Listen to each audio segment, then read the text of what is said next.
¿Alguna vez te has preguntado por qué todo parece tan extremo en la Argentina de Milei? Subidas abruptas de precios, despidos masivos, ajustes quirúrgicos, nada parece tener pausa ni anestesia. Pero, ¿y si te dijera que eso no es un error, sino precisamente la idea? Porque lo que muchos ven como caos económico, Milei lo está utilizando como una herramienta deliberada para redibujar el tablero completo del país. Desde que asumió el cargo, cada decisión ha sido una bomba. En menos de 3 meses, eliminó subsidios históricos, liberalizó precios reprimidos durante décadas y dejó flotar el tipo de cambio con una devaluación de más del 100%. Para la mayoría, esto se tradujo en angustia cotidiana, salarios que ya no alcanzan, alquileres imposibles, un carrito de supermercado que parece burlarse de tu sueldo. Pero desde el punto de vista del presidente, ese sufrimiento tiene una lógica. El shock no solo destruye estructuras económicas, también desarma certezas mentales, hábitos sociales y lealtades políticas, y en esa incertidumbre se abren oportunidades. Esto no es una invención argentina. Naomi Klein, en su libro La doctrina del shock, explica cómo las crisis profundas pueden ser utilizadas para implementar reformas radicales que en tiempos normales serían rechazadas por la sociedad. Y Milei lo sabe, de hecho, lo ha dicho con todas las letras. Prefiero un ajuste brutal y rápido que una agonía eterna. Lo que propone no es solo dolor momentáneo por eficiencia, sino un cambio profundo en la forma en la que el argentino promedio entiende el rol del Estado, la economía y hasta su propia responsabilidad individual. Es ahí donde la economía se transforma en estrategia política. Porque en un país con una historia de proteccionismo, subsidios y Estado presente, el ajuste no es solo una corrección fiscal, es una provocación cultural. Milei no está peleando contra un déficit, está enfrentando una narrativa construida durante más de 70 años. En su visión, cada peso que el Estado gasta es una trampa moral, una adicción populista que hay que erradicar de raíz. Y cuanto más abrupta sea la ruptura, más irreversible será. En este contexto, el shock no es solo un medio para ordenar las cuentas. Es un instrumento para descolocar al adversario, para correr la frontera de lo posible y empujar a toda la sociedad hacia un terreno desconocido, donde él tiene el mapa. Cuando de un día para el otro desaparecen los controles de precios, los subsidios, las regulaciones laborales o las obras públicas, se produce un vacío. Y ese vacío no es neutro. Redefine quién tiene el poder, quién decide qué se produce, a qué precio y para quién. El ajuste también cumple otro rol: reducir la capacidad de resistencia. Porque cuando estás ocupado, sobreviviendo, no tienes tiempo para organizarte, protestar o pensar en alternativas. Y en ese clima, el que tiene el relato claro, aunque sea brutal, tiene ventaja. Milei no está gobernando con consensos, está gobernando con velocidad, está apostando a que la velocidad desoriente a todos sus enemigos a la vez: sindicatos, partidos tradicionales, movimientos sociales, medios y hasta la propia burocracia estatal. Pero todo esto nos lleva a una pregunta mucho más profunda. ¿Realmente Milei solo quiere arreglar la economía? ¿O está usando la economía como un caballo de Troya para algo mucho más ambicioso? Muchos piensan que Milei solo vino a dolarizar, a cerrar el Banco Central, a reventar al Estado.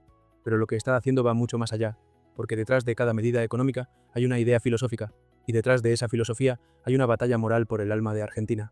Milei no quiere solo cambiar políticas, quiere cambiar valores. Y eso, aunque no lo parezca, es todavía más radical. Desde su discurso de Asunción, lo dejó claro. La decadencia argentina no empezó con un error económico, sino con una corrupción ética. Habló de una sociedad enferma de estatismo, adicta al clientelismo, conformista, dependiente. En sus propias palabras, un país que abandonó el mérito por el privilegio, el trabajo por la dádiva, la libertad por la comodidad. Lo que Milei propone no es solo un ajuste fiscal, sino una especie de exorcismo cultural. Esto se nota en los símbolos, se nota cuando llama héroes a los empresarios y delincuentes, a los planeros, cuando convierte al emprendedor en mártir y al sindicalista en enemigo, cuando cita a Ayn Rand y a Hayek como profetas del orden moral, no solo como economistas. Lo que está proponiendo es un nuevo contrato ético, donde ser exitoso ya no es sospechoso y donde depender del Estado es un pecado capital. ¿Y cómo se impone una nueva moral colectiva? Con pedagogía del sufrimiento. El mensaje es claro: si hoy lo estás pasando mal, es porque durante años viviste por encima de tus posibilidades. Este ajuste no es solo técnico, es redentor, como si la inflación fuera un castigo divino por haber votado mal durante décadas. Y si logras sobrevivir al infierno, entonces serás digno del paraíso de la libertad individual. Eso sí, no todos sufren igual. Mientras la clase media se ajusta el cinturón, el capital financiero celebra. Mientras se despiden trabajadores estatales, se liberan mercados. Mientras los hospitales públicos luchan por insumos, se eliminan impuestos a las exportaciones. Es el sueño libertario en carne viva. Un mundo en donde el mercado es el juez supremo y la competencia, la única justicia válida. Pero esto no es simplemente ideología, es estrategia. Porque si logras que la gente internalice que pedir ayuda está mal, que organizarse colectivamente es sospechoso y que el éxito es solo mérito individual, entonces desarmas la política, desarticulas toda resistencia, y eso, para un presidente que gobierna sin mayorías, sin gobernadores aliados y sin estructuras territoriales, es vital. Por eso, cada discurso de Milei tiene un tono mesiánico, no está explicando un plan, está predicando, y cada entrevista, cada tuit, Cada aparición pública refuerza la narrativa de que él es el único que dice la verdad, que todos los demás mienten, que el pueblo fue engañado durante décadas y que ahora, por fin, llegó alguien a despertarlo. Pero ojo, esto no es simplemente hacer lo que hay que hacer. Esto es moldear una nueva ciudadanía, una que desconfíe del Estado, que desprecie al político tradicional, que idealice al inversor extranjero y que tolere el dolor como precio de la libertad. Milei quiere que Argentina deje de pensarse como comunidad solidaria y empiece a pensarse como mercado competitivo.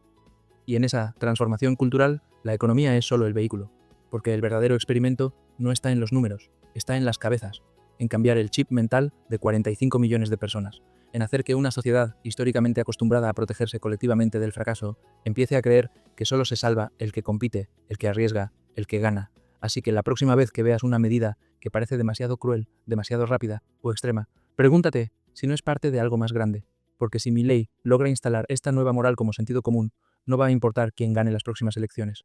El experimento habrá funcionado. Leo tus opiniones en comentarios. Y si quieres seguir explorando ese otro lado de la economía, suscríbete, activa la campanita y acompáñame en la próxima historia que nadie más te va a contar.